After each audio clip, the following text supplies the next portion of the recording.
ये बात है 24 नवंबर 1971 की, जब अमेरिका की एक नॉर्थ वेस्ट ओरिएंट एयरलाइंस की फ्लाइट पोलैंड से सिएटल की तरफ जा रही थी। पोलैंड से सिएटल का सफ़र ज़्यादा लंबा नहीं था और प्लेन में सिर्फ 36 पैसेंजर्स और 6 क्रू मेंबर्स मौजूद थे। लेकिन प्लेन में मौजूद उन सभी लोगों को इस बात की भनक भी नहीं थी कि आगे चल के उनके साथ क्या होने वाला है। नमस्कार दोस्तों, एक बार फिर से आप सभी का स्वागत है स्कैरी टॉक्स में। प्लेन को अभी टेक ऑफ करे हुए कुछ ही मिनट हुए थे कि सबसे पीछे वाली सीट पर बैठे एक आदमी ने, जिसका नाम डीबी कॉपर था, वो एयर होस्टेस को अपने पास बुलाता है और उसे एक चिट्ठी देता है। जब एयर होस्टेस ने वो चिट्ठी को खोला और उसे पढ़ा तो उसके होश उड़ गए। उस चिट्ठी में लिखा हुआ था कि मेरे पास बॉम्ब है और मैं चाहता हूँ कि तुम मेरे पास आकर बैठ जाओ। एयर होस्टेस जब डीबी कॉपर के पास बैठी तो उसने अपना ब्रीफकेस खोला, जिसमें डायनामाइट्स की 8 स्टेट मौजूद थी, यानी कि उसके ब्रीफकेस में वाकई में बॉम्ब था और अब वो प्लेन हाईजैक हो चुका था। अब तक प्लेन में बैठे बाकी पैसेंजर्स को इस बात की खबर भी नहीं थी कि प्लेन हाईजैक हो चुका है। डीबी कॉपर ने अपनी 3 डिमांड्स रखी। पहली $2 लाख कैश, दूसरी 2 पैराशूट और तीसरी उसे एयरपोर्ट पर रिफिलिंग ट्रक रेडी चाहिए था और अगर उसकी ये डिमांड्स पूरी नहीं हुई तो वो बॉम्ब को ब्लास्ट कर देगा। एयर होस्टेस तुरंत डीबी कॉपर की डिमांड्स लेकर कैप्टन के पास गई और उन्हें पूरी बात सुना दी। अब एक दूसरी एयर होस्टेस, जिसका नाम टीना मैकलोल था, वो इंटरकॉम लेकर डीबी कॉपर के पास बैठ गई।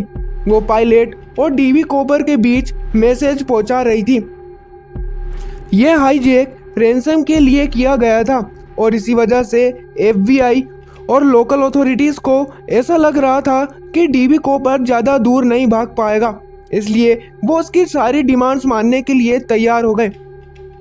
अब फ्लाइट, जिसे सिर्फ 30 मिनटों में ही एयरपोर्ट पर लैंड करना था, वो अगले 1.5 घंटे तक एयरपोर्ट के ऊपर उड़ती रही और प्लेन में मौजूद पैसेंजर्स को ये बताया गया कि प्लेन में कुछ टेक्निकल खराबी की वजह से प्लेन को अभी लैंड नहीं किया जा रहा है। इन सब के दौरान सिएटल नेशनल बैंक से $2 लाख लिए गए और 2 पैराशूट का भी इंतजाम किया गया। अब फाइनली 5:45 पर फ्लाइट को लैंड किया गया और डीबी कॉपर को पैसे से भरा बैग और 2 पैराशूट दिए गए और साथ ही जहाज को रिफ्यूल भी कर दिया गया। अपनी सारी मांगे पूरी होने के बाद डीबी कॉपर ने 35 पैसेंजर्स और 2 फ्लाइट क्रू को उतरने दिया और पायलट के साथ 2 क्रू मेंबर्स अभी भी फ्लाइट में मौजूद थे। अब एक बार फिर से प्लेन ने टेक ऑफ कर लिया।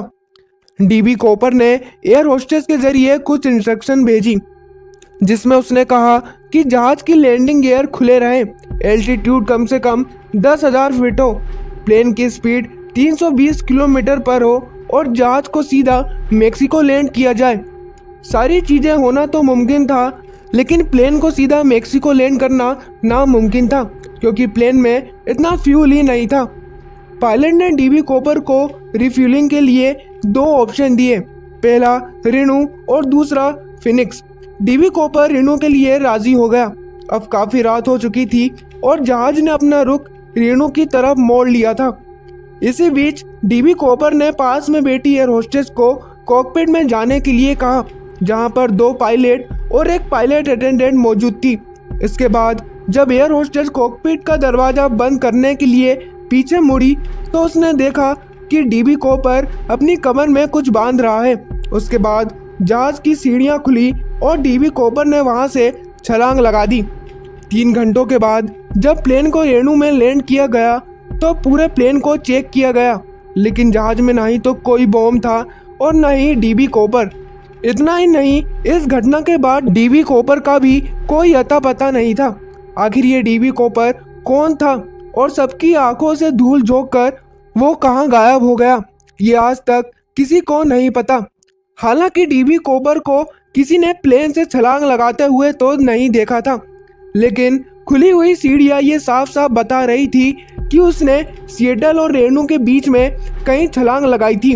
इसके बाद FBI ने अपनी इन्वेस्टिगेशन चालू कर दी और सबूत की तलाश में जुट गई, लेकिन उन्हें डीबी कॉपर की टाई, सिगरेट्स और 2 पैराशूट में से एक पैराशूट के अलावा कुछ नहीं मिला।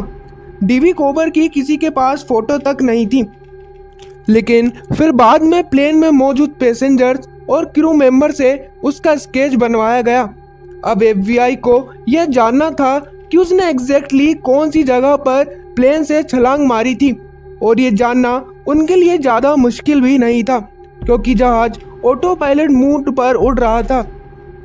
प्लेन की स्पीड और एल्टीट्यूड के बारे में तो उन्हें पहले से ही मालूम था। साथ ही फ्लाइट रिकॉर्डर की वजह से यह पता चला कि प्लेन की सीढ़ी 8:10 पर ओपन हुई थी। इन सभी चीज़ों की मदद से डीबी कूपर की ड्रॉप लोकेशन का अंदाज़ा लगाकर एक सर्च एरिया बनाया गया। ये एरिया कुल 45 स्क्वायर किलोमीटर का था, जो कि जंगलों और पहाड़ों से घिरा हुआ था। लैंड सर्च टीम ने इस एरिया का छप्पा छान मारा, लेकिन ना ही तो उन्हें डीबी कूपर का पता चला और ना ही उन्हें पैसों से भरा बैग मिला। इस एरिया में काफ़ी ठंड थी, इसी वजह से सबको ये लगा कि शायद डीबी कूपर मर गया होगा। अब डीबी कूपर का स्केच और $2 लाख के सीरियल नंबर्स अखबार में डाल दिए गए और जगह जगह पर इनके पोस्टर भी लगा दिए गए, और डीबी कूपर के बारे में कोई भी इंफॉर्मेशन देने पर इनाम भी देने का वादा किया गया। उनको ऐसा लग रहा था कि अगर डीबी कूपर जिंदा होगा तो उसने ज़रूर कहीं ना कहीं पैसे खर्च किए होंगे, लेकिन कहीं पर भी उस सीरियल नंबर का एक भी नोट नहीं मिला। अब इस घटना को हुए 9 साल बीत गए थे, लेकिन साल 1980 में वॉशिंगटन में ओलंपियन रिवर के किनारे एक बीच है जिसे टीना बार कहा जाता है। यहाँ पर एक बच्चा खेल रहा था, तभी उसे रिवर के किनारे मिट्टी में दबे नोटों की 3 गड्डियाँ मिली, जिसे देखने के बाद उस बच्चे के पेरेंट्स तुरंत उसे लेकर FBI के पास पहुँचे और इनके सीरियल नंबर उन नोटों से मैच हो गए जो डीबी कूपर लेकर गया था। लेकिन इसने केस को सुलझाने की वजह और उलझा दिया था, क्योंकि ये पैसे डीबी कूपर की ड्रॉप लोकेशन से लगभग 27 किलोमीटर दूर मिले थे। पहले तो उन्हें लगा कि ड्रॉप लोकेशन में ही ये पैसे गिरे होंगे और वहाँ से बहते हुए कोलंबियन रिवर तक आ गए होंगे, लेकिन ऐसा पॉसिबल ही नहीं था क्योंकि कोलंबियन रिवर अपोजिट डायरेक्शन में फ्लो करती है। तो फिर आखिर ये पैसे वहाँ तक पहुँचे कैसे? अब एक चीज़ और थी जो कि सबको हैरान कर रही थी। दरअसल हाईजैकिंग के 3 साल बाद यानी साल 1974 में यहाँ पर कुछ खुदाई का काम किया गया था, जिसके बाद इसमें एक्स्ट्रा रेत डाली गई थी और वो पैसे इसी रेत के अंदर मिले थे। अब उनको ऐसा लग रहा था कि इस केस को उलझाने के लिए डीबी कूपर या फिर उसके किसी साथी ने यहाँ पर 3 साल बाद पैसे गाड़ दिए होंगे। अब आखिरकार सच क्या है ये तो किसी को नहीं पता। FBI ने कई बार डीबी कूपर जैसे दिखने वाले लोगों के साथ पूछताछ की, लेकिन उन्हें कोई भी सबूत नहीं मिला और आज तक यह सिर्फ एक मिस्ट्री बन के ही रह गई है कि आखिर डीबी कूपर गया कहाँ।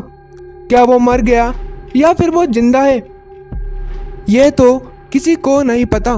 तो दोस्तों आज की वीडियो में बस इतना ही। वीडियो अच्छा लगा हो तो वीडियो को लाइक और चैनल को सब्सक्राइब कर देना। मिलते हैं अगली वीडियो में, तब तक के लिए धन्यवाद।